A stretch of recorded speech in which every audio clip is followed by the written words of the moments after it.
यमराज म्हणाले, अहो, हे लोक माझ्यापेक्षा वडील असून आपल्या बरोबरीच्या लोकांचे मरण पाहतात, तरीसुद्धा हे असे मूर्ख कसे? अरे, हा मनुष्य जेथून आला तेथेच निघून गेला. या लोकांनाही एक दिवस तेथे जावयाचेच आहे. असे असता हे लोक विनाकारण इतका शोक का बरे करीत आहेत? आम्ही तर तुमच्यापेक्षा लाखपट चांगले, कारण आमचे आईवडील आम्हाला सोडून गेले. आमच्या शरीरात पुरेसे बळही नाही. लांडगे वगैरे हिंस्र पशु आम्हाला खातील याचीही आम्हाला काळजी वाटत नाही, कारण गर्भामध्ये ज्याने आमचे रक्षण केले तोच आमचे या जीवनात सुद्धा रक्षण करीत आहे.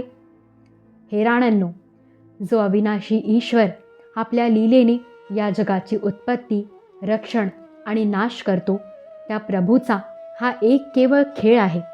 या चराचर जगाताला दंड किंवा बक्षीस देण्यास तोच समर्थ आहे. भाग्य अनुकूल असेल तर रस्त्यात पडलेली वस्तूसुद्धा जशीच्या तशीच पडून राहते, परंतु भाग्य प्रतिकूल असेल तर घरात ठेवलेली वस्तूसुद्धा हरवते. जीव कोणत्याही सहाऱ्याशिवाय दैवाच्या दयादृष्टीने जंगलातसुद्धा पुष्कळ दिवस जिवंत राहतो, परंतु दैव विपरीत झाल्यावर घरात सुरक्षित असूनही तो मरतो. सर्व प्राण्यांचा मृत्यू पूर्वजन्मातील कर्मानुसार त्या त्या वेळीच होतो आणि जन्मसुद्धा तसाच होतो, परंतु आत्मा त्याच्या धर्मांना स्पर्श करीत नाही. जसे मनुष्य आपले मातीचे घर आपल्याहून वेगळे समजतो, त्याचप्रमाणे हे पंचभूतात्मक शरीरसुद्धा आपल्याहून वेगळे असूनही मोहाने त्याला आपले समजतो. जसे बुडबुडे इत्यादी पाण्याचे विकार, घडा इत्यादी मातीचे विकार आणि अलंकार इत्यादी सोन्याचे विकार परमाणूंपासून तयार होतात, रूपांतरित होतात आणि नष्ट होऊन जातात, त्याचप्रमाणे या तिन्ही प्रकारच्या परमाणूंपासून बनलेले हे शरीरसुद्धा काळानुसार उत्पन्न होते, त्यात बदल होतो आणि ते नष्ट होते. जसे लाकडात व्यापून असलेला अग्नी त्यापेक्षा वेगळा असतो, तसेच देहात राहूनही वायूचा त्याच्याशी काही संबंध नसतो. जसे आकाश सगळीकडे व्याप्त असूनही कोणाच्या गुणदोषांनी लिप्त होत नाही, तसेच सर्व देहेंद्रियांत राहणारा आणि त्यांचा आश्रय असलेला आत्मासुद्धा त्यांहून वेगळा आणि निर्लिप्त आहे.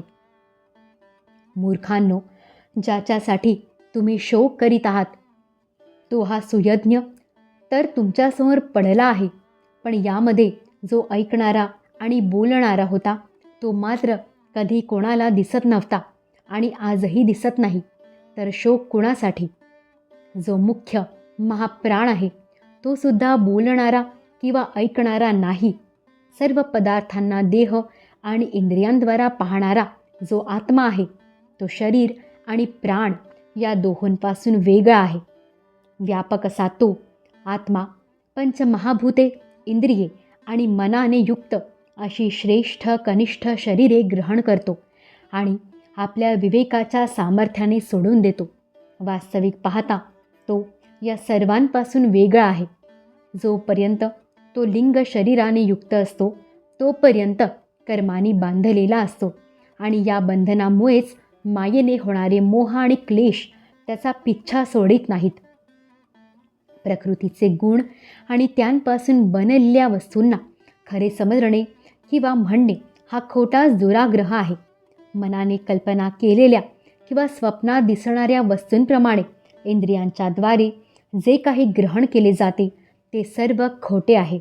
म्हणून शरीर आणि आत्म्याचे तत्त्व जाणणारे पुरुष अनित्य शरीरासाठी शोक करीत नाहीत की नित्य आत्म्यासाठी. परंतु ज्ञान नसल्याकारणाने जे लोक शोक करतात त्यांचा स्वभाव बदलणे कठीण आहे.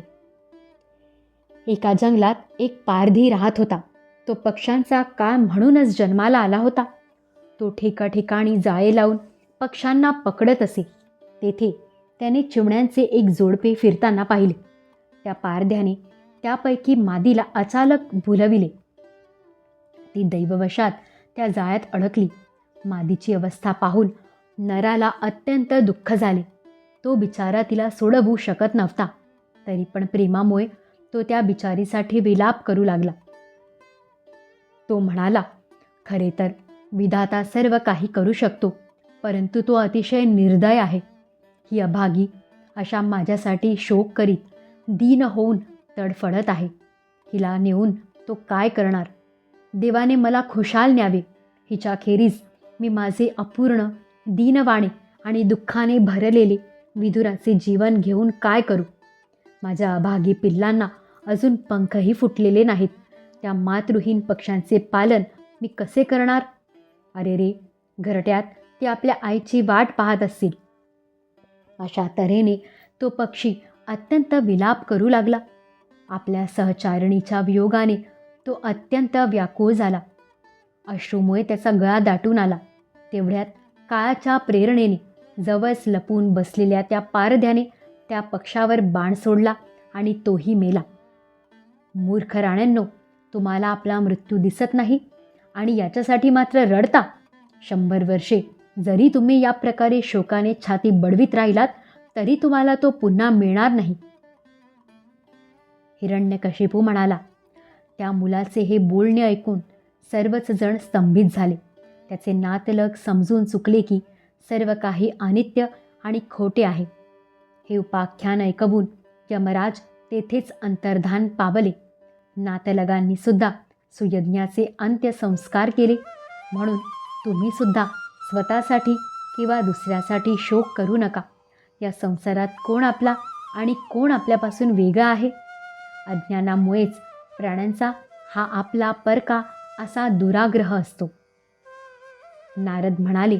दितीने आपल्या सुनेसह हिरण्यकशिपूचे हे म्हणणे ऐकून त्याच क्षणी पुत्र शोकाचा त्याग केला आणि परमात्म्यामध्ये आपले चित्त लावले. दिगंबरा दिगंबरा श्रीपादवल्लभ दिगंबरा. अध्याय 2 समाप्त. श्री सद्गुरु चरणारविंदार्पितमस्तु.